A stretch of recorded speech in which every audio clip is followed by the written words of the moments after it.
In the past few years, we've 10x our net worth, starting with 1 million pesos to now reaching more than 10 million pesos in net worth. And in this video, I'm going to share with you the three strategies that we've used to help us achieve that financial milestone. And as always, let's get into the board. So I'm going to share with you the strategies that we've used to go from 1M to 10M in the last 7 years. Please keep in mind that our results can really vary from person to person. So for those of you who are landing on this channel for the first time, my name is Patrick Mabilog. My friends call me Kiko. I'm an entrepreneur, an investor, and a Lord of the Rings fan. If you want to read the rest of my story, you can pause this video and read. And if you've done that, then let's continue on. So let's go straight into the first strategy. The first strategy, very unsexy, very simple sounding, but it's very hard, is to increase your active income. So in our case, we kind of like built different sources of income over the past several years. We started as freelancers. I was a copywriter and a graphic designer. I started in the marketing space. My wife is a social media marketing manager. Now we run a marketing agency together. We started as VAs, all the way from the very bottom, but eventually we were able to increase that by scaling into an actual marketing agency business. So the name of that business is Block 10 Strategy. That's our website right there.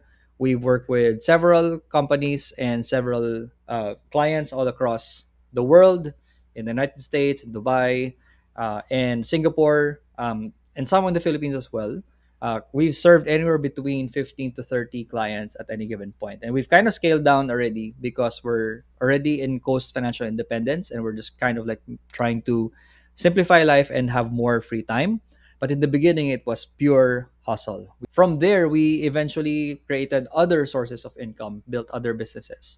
The business that followed after that was our rental business, CM Homes, which right now we have one long-term rental, which is the property that we first bought and we lived in for a while, and then we turned it into a rental. More on that later. And also an Airbnb unit as well.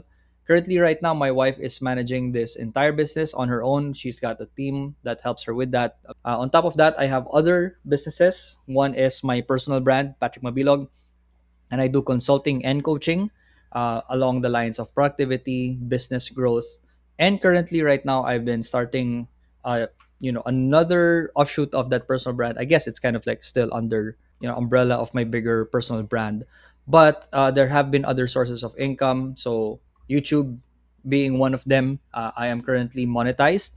Uh, Thank you so much for everyone who has tuned in and watched. Really appreciate all of you. I've also been monetizing not just through ad revenue, but also through affiliates, some commissions here and there through some strategic partnerships. And I've also launched an online course. However, over the years, what I've also found is that not everyone who has a lot of active income can really build their net worth. In fact, I know personally a lot of business owners who had a lot of like super duper high active income. They were earning seven figures, eight figures a month. I kid you not. However, after just one or two small mistakes that would just snowball, they lost everything and they did not really have any assets at the end of all of it because they ended up spending money on different things, whether it was lifestyle, over investing in the business, and not really setting aside some of the income that they were earning for passive and for more personal wealth building, which kind of leads to the second part of this entire framework. And the second strategy for us was to grow our savings rate. This is the most unsexy. I guess like the first one was unsexy. This is probably even more unsexy. However, as boring as it sounds, it's super powerful. There's this big problem of lifestyle inflation right now. And what usually happens is when your income increases, so does your rate of spending money. I remember doing a financial talk in Hong Kong one time with OFWs. And one question that was thrown my way is, Sir Kiko, Sir Patrick, when did you know that you were no longer poor? And the question kind of boggled me. So the person kind of explained a little bit more. When did you start buying whatever you want? When did you start collecting shoes and so on and so forth? And my answer for that is, if that's the definition of rich, then I'm still poor. Because even when our income increased, our lifestyle pretty much remained the same. In fact, our expenses actually went down lower because back in 2020, we migrated our family from Iloilo City, which is now an up and coming high class city with high expenses as well, moving to Bacolod City, where in our experience the cost has been around 20 to 30% cheaper. And so not only have we kind of like avoided lifestyle inflation, we've also lowered our monthly expenses to a very high degree as well, relatively speaking to our income. This is kind of just to show you how much we've kind of saved, um, kind of like the past few years, right? And this was, I think, 2025, if I'm not mistaken, where we saved about 3 million pesos or 3.6 million pesos actually in that year alone. A lot of it came from income increasing, but also at the same time by trying to really lower our expenses. Probably the biggest expense for us right now is the business, because we do want to invest in people, we invest in tools, we invest in AI to help us to keep our operations streamlined, but also make sure that our service fulfillment is still top notch and that our clients still get the best quality ever. The point I'm trying to really make here is that this has been like the biggest unlock for us. And again, it's very boring, it's very sexy, it's very unsexy rather. A lot of friends are always telling us, "Hey, why don't you come with us to Europe? Why don't you buy a brand new Rolex? Why don't you buy a brand new car?" And we're going, I don't think so. I think we would rather just maximize the savings rate that we've had over the past few years. And I'll be completely honest, the last year or so, we have been spending a bit more lavishly. We bought first few Rolexes. We traveled a lot. I think we went to 6 different countries last year, but only because we spent the last 5 years really trying to set aside as much of our active income and then putting it into the right investments, right? And because of that, we've invested millions of pesos every single year into assets that have now started to generate revenue for us. Now, that's all good on paper, and probably some of you are saying, well, that sounds good if you're probably making like 200, 300, 400, 500,000 pesos per month. So that's the reason why I really started with how you should increase active income. And I've also created other videos as well on how we've created active income. There are so many ways, especially with the internet right now.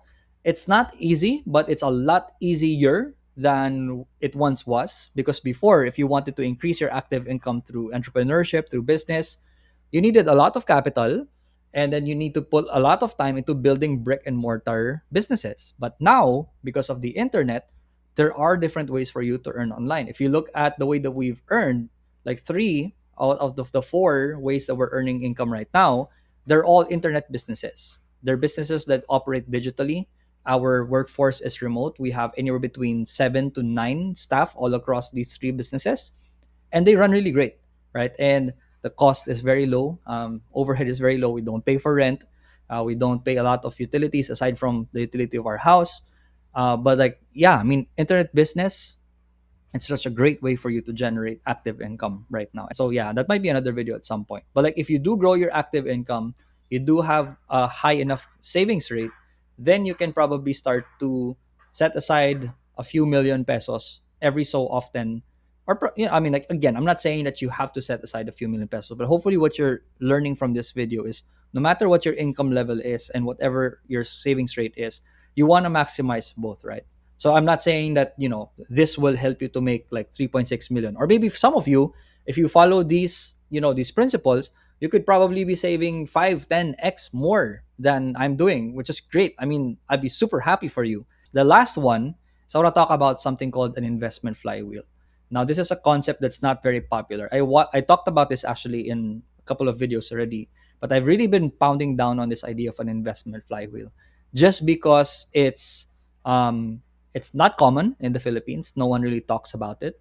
But in our experience, this is really what unlocked wealth growth for us over the past few years.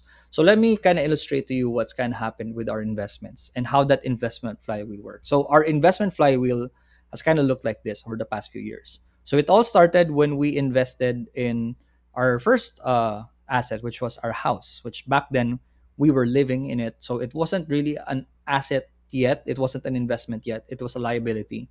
But eventually, when we moved to Bacolod City, the cheaper city that we're now living in, we decided not to sell this house. And so we said, why don't we just rent it out instead? I have to correct myself. I didn't say that. A mentor told me to do it. And so I listened to him Thankfully, it was one of the best decisions we ever made. And so he said, don't sell your house, just rent it out and use the amortization to invest some more. And so during this time, our property was getting rented out at about 18,000 pesos per month. And that was about 7 years ago. And so the rent has gone up very, very much in the past couple of years as well. But all that 18,000 pesos, we did not spend it. What we did is we invested it. We invested it into mutual funds, we invested it into stocks, into index funds, and eventually we started investing them into exchange traded funds, which are ETFs. I mean, they can probably check out other videos that will explain ETFs a bit more and a bit better. But eventually, what happened with that fund is it grew over time. A lot of that savings, aside from the 18K per month, we also saved a lot of money from our business, which was earning a lot of money and we were not spending a lot of it. And so we ended up putting in like a few million pesos in funds, different funds, in a span of about 2 years. And so by the time that one of my other mentors was asking me, how much liquid money do you have right now? So random. We were on a Zoom call. He just asked me all of a sudden, like, how much, magkano pera mo? And I told him the amount and he said, no, you have to buy another property. And so I listened to him again. Thankfully, I like to listen to mentors uh, when they do make sense and it does fit our context. And so we bought another property, which was the property that we currently live in right now. And so this one is not an income generating asset in a sense, but it is a property that really grew a lot over the course of time because we bought this property in a location that was up and coming. And so, in a span of 5 years, actually 4 years that we've now lived in this property, the value of the property alone has gone up by about 70%. And so, that also helped us to really grow our net worth. And we didn't stop there as we continued to, you know, buy this property and we moved into this property. This first property still continued to generate revenue. And all the revenue, once again, on top of the revenue of our active income. This, by the way, is CM Homes, the business that this was where our real estate property business was born. We just kept on putting it into stocks, and more stocks came in, and then those stocks grew over time. And we used those stocks to buy a third property, which was a condo unit in a Vida in Iloilo City, which we then turned into an Airbnb. And guess what happened to the income of that Airbnb? We used it to buy more stocks. And eventually, this stock portfolio grew to a few million. And now we have three properties. They're still on mortgages, I'll be completely honest. But like this one, we probably paid off already about 75% of it. So only 25% of it done. This one, we're living in it. So again, it's a liability. But again, the asset is appreciating over time. But this Airbnb right now is earning anywhere between 50 to 60K per month in income. And so 50 to 60K going into the stock market, it just creates this flywheel of investments that continue to grow over time. And that's what you call an investment flywheel. So all of this really starts because we realized that there was a very big difference between rich and wealthy. You can be a person with high active income, so you're rich, but if you're not very particular about using your riches to build investments that create a flywheel, then you're not really going to become wealthy. And wealth is really where true freedom comes because with wealth, you have optionality, you have time freedom, you have independence, you have work optionality, so that if a client comes to you and says, hey, you have to be our slave because if not, we're going to cancel, we'll just tell them to hell with you, cancel if you want, right? And that's really where we found a sense of true wealth. And the only way for you to become wealthy is if you decide that you're going to start building towards financial independence. This point where your passive income can now cover your expenses. Right now, we're at the point where we're Coast Financial Independence, Coast FI, which is another concept that I'll probably break down at some point in another video. But this has been the goal for us. And so if you're saying that you probably want to reach the same goal, then I have created a guide for Filipinos specifically on how you can start building towards financial independence. If you're thinking that this guide is probably just meant for people like you who are earning hundreds of thousands of pesos to even like a million pesos or more, it's not, because I've actually gotten feedback from people who have used this guide who are earning probably somewhere close to like six figures. So again, it's not for everyone. If you are a minimum wage earner, you have to really go back to point number one: increase your active income, which is once again a very important concept altogether. I'm so bad at this still. Gosh, I need to improve my Miro board skills. But after you have increased your active income to, let's say, around maybe 70, 100, 150,000 pesos, then I think this guide could really help you to start going from rich to now becoming wealthy by chasing financial independence. And so that guide is available in the description below if you want to download that. It's available for you. Also, at the same time, I've launched an online course. I don't want to oversell this because I just don't know how to yet, but it is available already. I'll also put the link in the description below. It's available on a platform called Wealth Systems. It's called the Financial Independence Accelerator. The price is right there, and you've got video courses all across there. There's a PDF version of this as well if you want to read it, if that's kind of like the approach that you like to take. About 200 minutes worth of content. There's also an investment guide to the 30 plus different investments that you can like invest into. And I've been working with an executive wealth manager to make sure that this guide is um, it's legit, right? You don't have scams there, and it's highly educational. Disclaimer: these are not financial advice or recommendations. You want to speak to a financial planner if you want something more specific. But I've also created some worksheets as well so that you can implement them. And for a short amount of time, depending on when you're watching this, you can actually download this and then submit them to me. And if you do submit them to me, I'm going to create a personalized retirement plan for you. Retirement plan being really getting clear about what your financial independence number is, how you're going to build that out, what are the best financial independence roadmaps for you, and so on and so forth. I've also included a copy of my book, No Rich Parents, right there. And so it's an ebook version. So that's available to you if you want to download that. But all that to say, kind of just wrap this up. If you really want to build wealth, then this is the path forward. Understanding what financial independence is. In the Philippines, we talk a lot about financial freedom. I don't like the concept of financial freedom because it's very vague, and a lot of people use it to just like sell courses, which I'm guessing I'm shooting myself in the foot because I just offered the course to you.